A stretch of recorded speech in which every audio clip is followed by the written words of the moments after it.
Now for a quick disclaimer. Nothing you see or hear on the flight deck is investment advice. Nothing said today is intended as investment advice. Those participating in today's discussion may have bought, held and/or sold the stocks discussed today prior to today's discussion and/or may do so afterwards. Remember, you are responsible for your own investment decisions, and if in doubt, you should seek advice from an independent financial advisor. Stocks can be high risk, and you may lose the entire amount you have invested. Please now sit back and enjoy the flight. Yeah, let's just recap. We've got some huge numbers that Pantheon have discovered and partially appraised. And we have Kodiak, a world-class petroleum system, 1.2 billion barrels of marketable liquids, independently verified this year by Netherlands Sewell and Associates, world-class company in resource estimation. And then the more imminent projects, the Harpoon project, we have just June this year, June 2024, an independent expert report. Corley, Gillespie and Associates gave a contingent resource of 282 million barrels, and prior to that, earlier this year, we had another independent expert report by Lee Keeling and Associates that gave the Al-Qaeda zone of interest in the Harpoon field 80 million barrels of reserves. And so what we have to date is the Harpoon looking likely to have around 400 million barrels of recoverable resources. And then further to the east, we've got the Megrez well gunning for 609 million barrels. So the total Harpoon project is looking like around about 1 billion barrels of oil and NGLs, natural gas liquids, and really exciting. So in total, the two projects, we are way in excess of 2 billion barrels. These are huge numbers.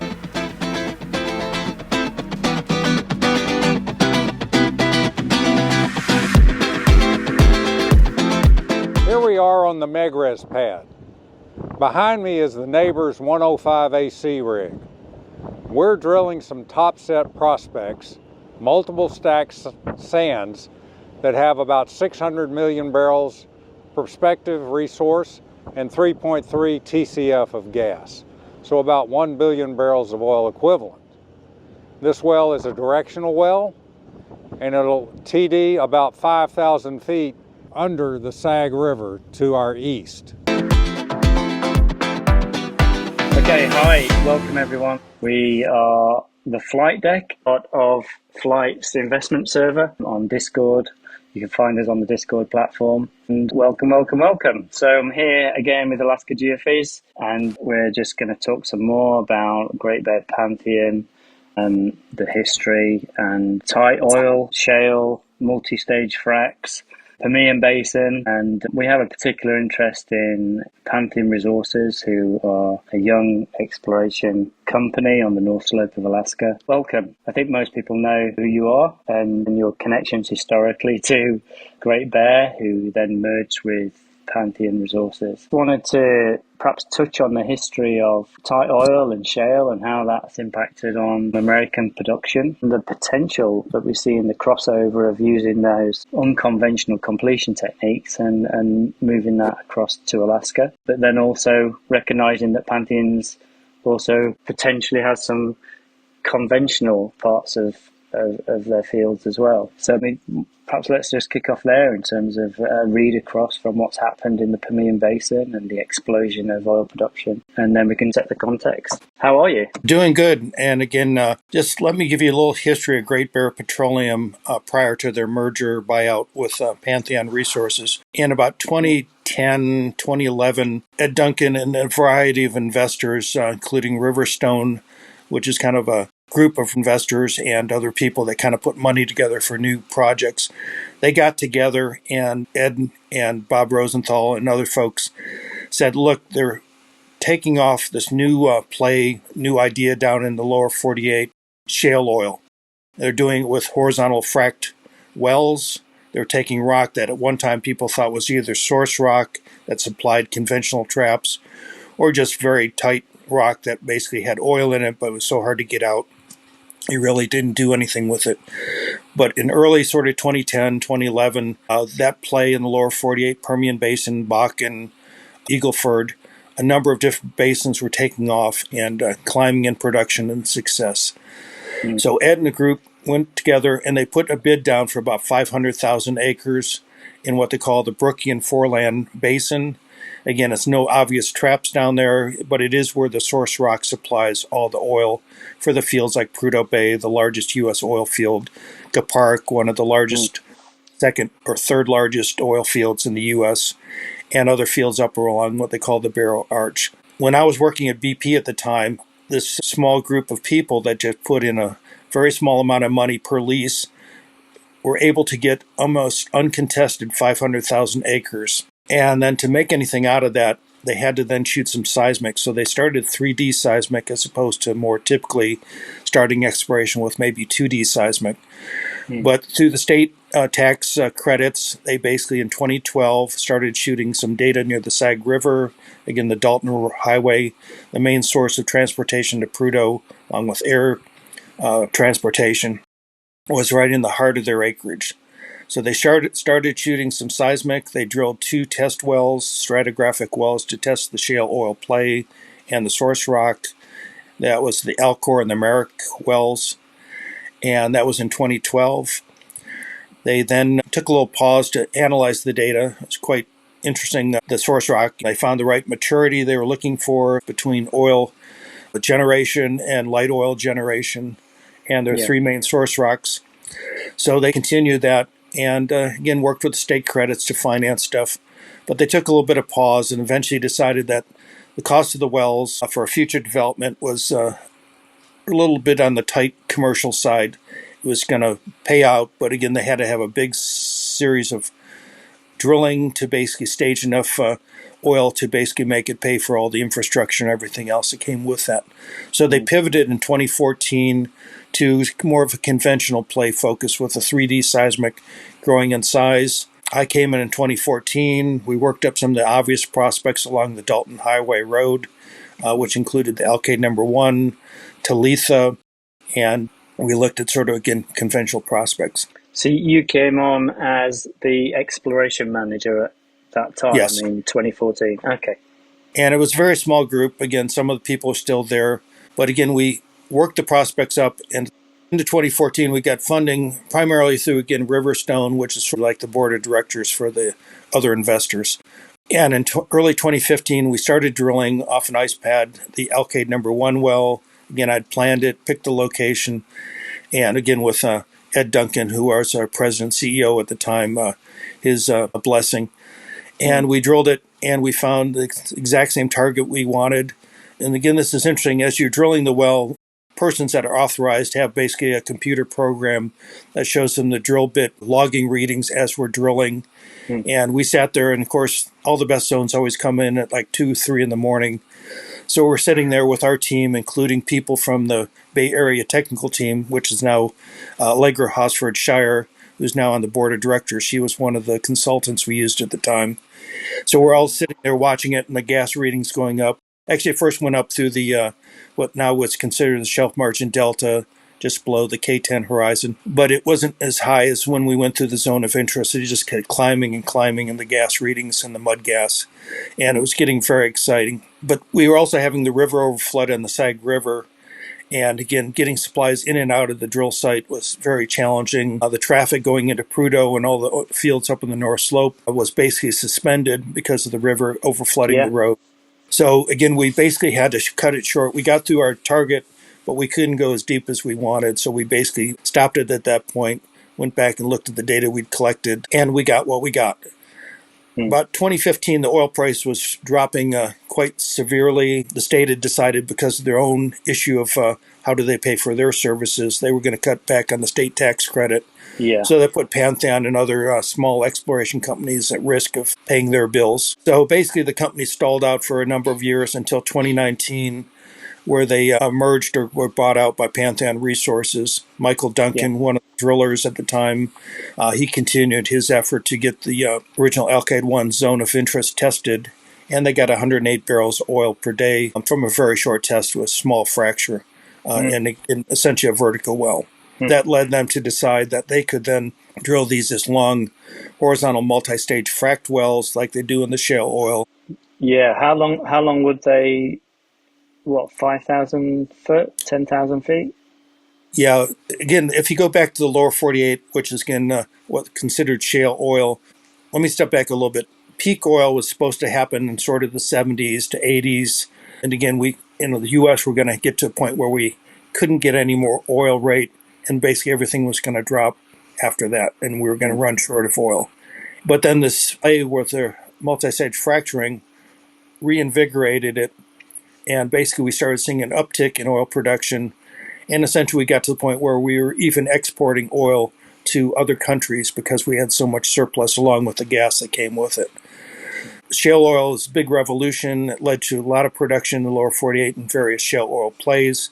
Ed had the foresight to bring it up. Ed Duncan had the foresight to bring up that concept to Alaska before other companies realized to pick up that trend acreage. And things have taken off.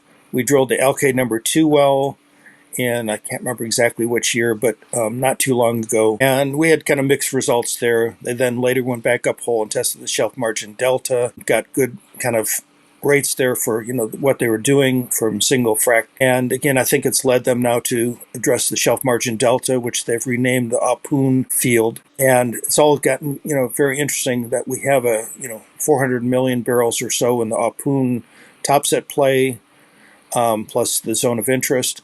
But then Megrez came along, which we'd known about at the time I worked there through 2014, 2015, as a shallower, younger play, which probably had better rock, had a more conventional trap to it. And basically, again, we couldn't drill it at the time because we were just too focused on getting the Alkaid well drilled. And again, it was going to require a bigger step out, more rig than we had capable at the time. And as you see in the lower 48, shale oil plays went from drilling, a couple thousand foot horizontals to 5,000 foot to 10,000 foot to now even 15,000 foot or more horizontal distance. So again, the technology has progressed. Our rates have gone up. The initial production, they break it down into sort of IP 30 days production. But these shale oil, light tight oil plays decline pretty quickly. So it's a series of conveyor belts of bringing new wells on and feeding the pipeline system in your facilities. So the Megrez number 1 well that you mentioned is an extension of those top sets? Yes and no. Again, it's a younger formation. We won't talk about depth of maximum burial or Dmax, but it's the properties we've seen at a shallower location in the Pipeline State well to the west. Kind of gives you a clue that we're going to be talking, instead of maybe 10 to 15% porosity, like we've been seeing in sort of the more typical Pantheon wells, we're now going to be more in the 20-25% porosity perhaps, and much better permeability. Yeah, that's quite a change from what they were previously looking at, although I understand that the independent expert reports that they have on their existing acreage is showing the Ahpun project to be commercial. And I think that's modelled in terms of re-injecting all the gas back to the formation. Yeah, I think that's important to say that again. Basically, even the lower rates, tighter rock is commercial or can be commercial. They've run, economic analysis. They've done modeling to see what the rates would be, the decline of the rates. But again, it didn't rely on the gas pipeline to make it work. It doesn't require anything other than injecting some of that gas back into the reservoir or a similar reservoir to make it basically the state's requirement to not flare gas. In-flight announcement. Flight's investment server, sharing industry insights for the good of all. If you'd like to be part of our investor community, and for more information about the topics discussed today, download the Discord app to your phone or computer, then use the invitation link to join, which you can find below. Yeah, but the EURs are in excess of 1 million barrels per well. I think that's what the model looks at. And if you go back to a recent sale, E&I basically sold 2 shallow offshore oil fields, one called Ugarik and the other one called Nikachuk, for $1 billion. When I That's looked recent. up, yes, this was just announced, I think, back last month or maybe early this month. But if you look at their production today, it's around 6,000 barrels for Ugarik, 14,000 barrels for Nikachuk, together about 20,000 barrels oil per day. And again, no value given to gas. But if you do a benchmark on some of the lower 48 shale oil acquisitions and divestitures, you can see that basically you could get about $50,000 per flowing barrel oil equivalent. So if you take 20,000 times 50,000, you get $1 billion of value. Within the range, yeah. Yeah. And again, that's not necessarily what we're doing at Pantheon, but it gives you kind of a view. So if you could take perhaps Alkaid zone of interest and say, when I drill all my wells there, I get about 20,000 barrels per oil per day. I put it in a hot tap into the Trans-Alaska pipeline system. Can I develop that field and basically make a good profit without actually having to sell it back as a divestiture? And yes, you can. The wells are going to be about 15 million, 12.5 to 15 million a piece, depending on how long you drill them. But let's just round it up to $20 million per well. Let's say we drill 20 of those wells to develop the Alkaid part and not just Fecta, which is to the south, but let's say we get about 40 million barrels of reserves there. 20 wells times 20 million per well, that's $400 million. Let's say we put in facilities, 20 million hot tap. We've got some on-pad facilities. And let's just say that's 150, or let's even round it up to 200 million. So that's 600 million. You put in an investment to basically get 20,000 barrels oil per day production. Now, more wells, obviously you're going to keep building that production if you have the capacity in the facilities. But you basically, if you could then turn around and sell it, you've made $400 million. Yeah, and then so 600 million total outspend is, and there's no other infrastructure cost because it's right over the Trans-Alaska pipeline. So it's a hot tap, literally where they're developing the project. And that also assumes that once you've drilled those wells and done the investment in the infrastructure to produce them, that you're not making any money during that time. In fact, after you pay off the initial investment to get to cash zero or cash net flow positive, above zero, you basically are making money during that time. And again, going back to the E&I thing, let's say oil selling at today about $72 per barrel ANS, Alaska North Slope crude. Transportation is anywhere from $5 and change for dollars per barrel for tariff through the TAP system. And then you've got perhaps marine transportation. So let's round that to $10 per barrel for tariffs and shipping.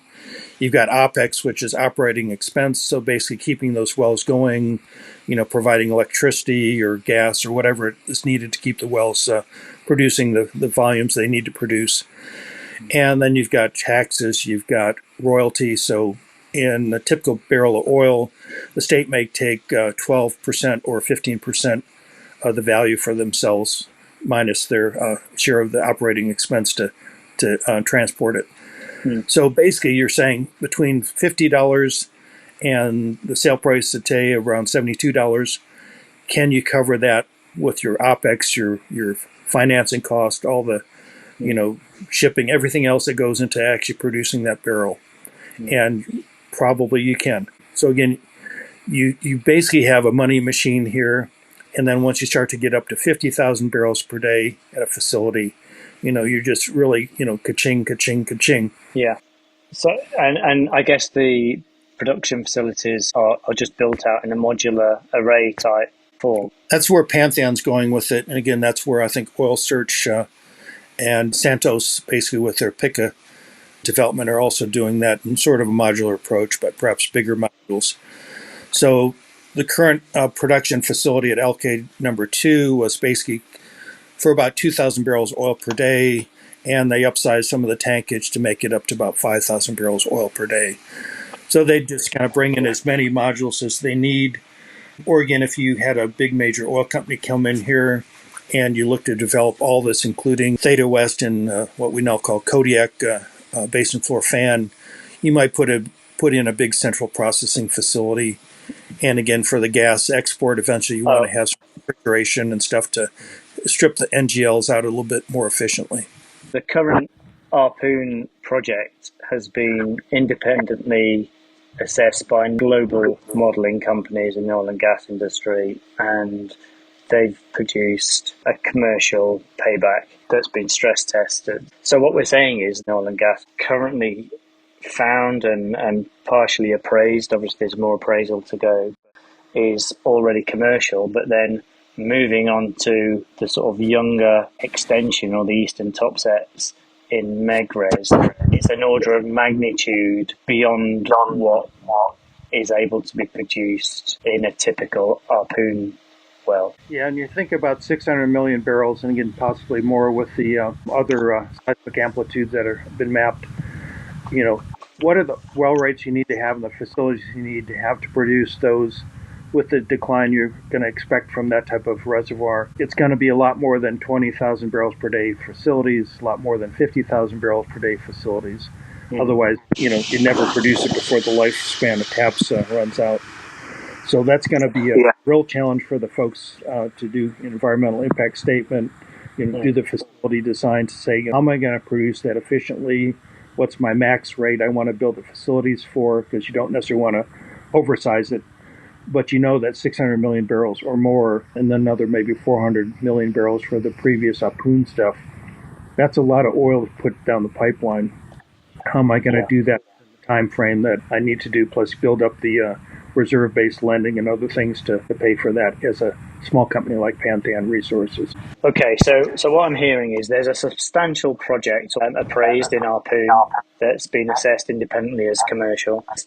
Exploration that's just about to start. I think they're due to spud sometime around second week of November 2024, and that will increase the overall oil on the harpoon, if successful, to around about 1 billion barrels and targeted about 3.3 TCF of gas. Can we just set that in context in terms of better reservoir quality in the eastern topsets against, say, the lower 48? Do you just want to talk about the sort of relative contrast?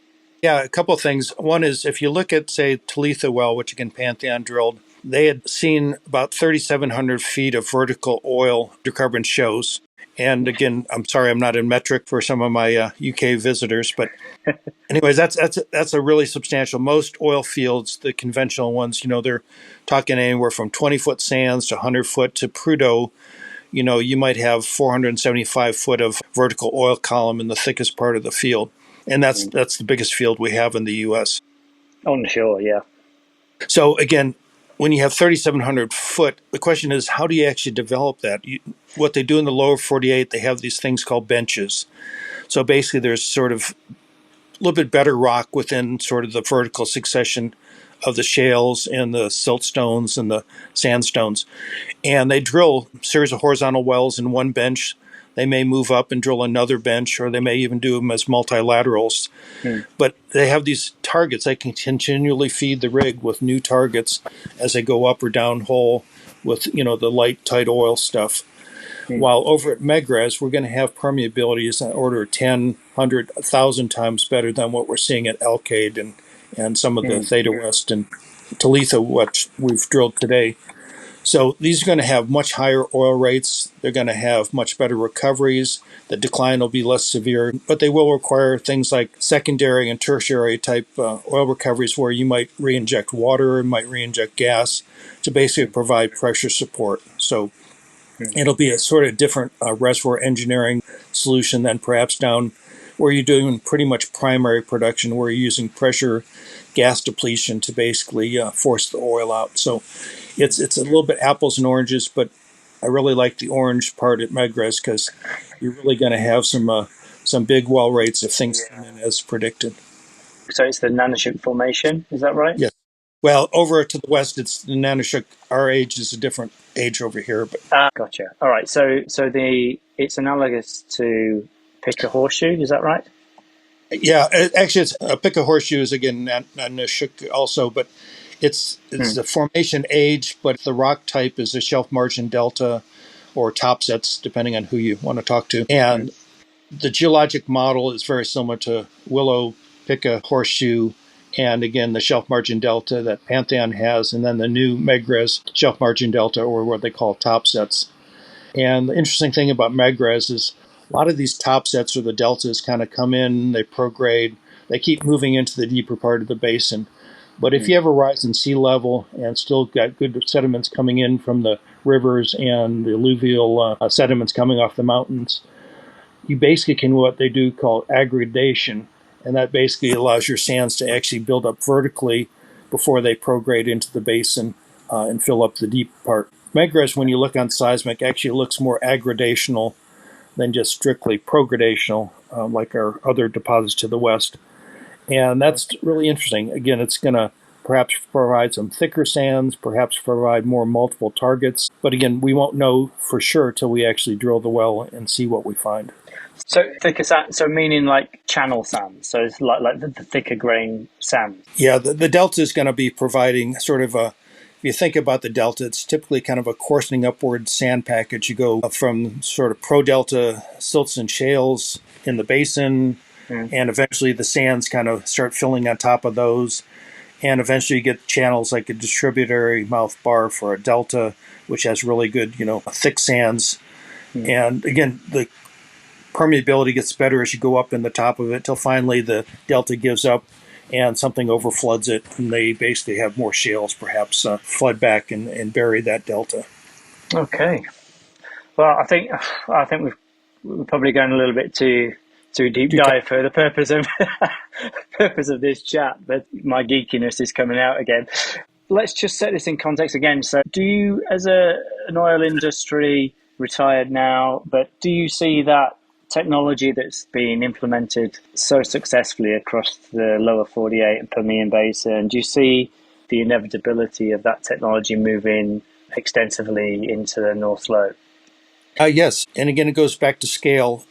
We've been fracking in the North Slope for a long time, typically more vertical or slant wells. So fracking's not new. When I was working, doing oversight of the Cuppa field, we drilled lots of horizontal wells there in the West Sac, the Cuppa. Now, we didn't always need to do multistage fracks because the reservoir properties were usually good enough where we didn't require that to make commercial well rates. They can always add to the well rates, but go back and look for the fiscal and the commercial sense of do you need to do it or not. But, that's all possible. The question then becomes scale. Do you have enough facilities or basically vendors on the slope to do all this stuff? You have a limited number of rigs that can sort of make it up here with the commercial aspect of, staying busy. The amount of proppant or sand that's required for fracking is going to be an orders of magnitude bigger than is used today. Although, again, if you look at Santos and Oil Search, Pika, they're going to probably be doing fracking there too. So they'll have to bring up their own supplies or find them locally in the state. So I think the thing's going to grow, but to do it like at scale where you have a huge new trend and you just kind of keep moving across the trend like they do in Eagle Ford and Permian Basin, it's going to require bringing up a lot more equipment and people to actually have many rigs running at the same time just for their development. Let's be clear, these are huge accumulations, and that's the thing about Alaska, isn't it? It's just everything's at scale, including the bugs, I hear. Oh, yes. I was out in the field in NPRA we were doing some pre-site surveying, and a fellow who was a bit hair challenged, I noticed all of a sudden he looked like he'd grown a bunch of hair. And it turned out his whole top of his head was covered in mosquitoes that were so thick it looked like he had black hair. Gosh, well, my admiration goes out to you guys. We Brits, we moan about the weather, but I don't think we've got anything to moan about, really. So thanks again. We'll chat again soon. Anyone who wants to find out more, come and join us on Flight's investment server. All the information's there and people chat frequently. The idea of the server is just that regular Joes like me and others in the sort of investment community can have access to industry pros who freely give their time and share for the benefit and for the good of all. Make a note of the disclaimer that we showed at the start of the video, and I hope to see you there. Thank you from all the crew here at the Flight Deck, and hope to see you soon over at Flight's investment server, sharing industry insights for the good of all.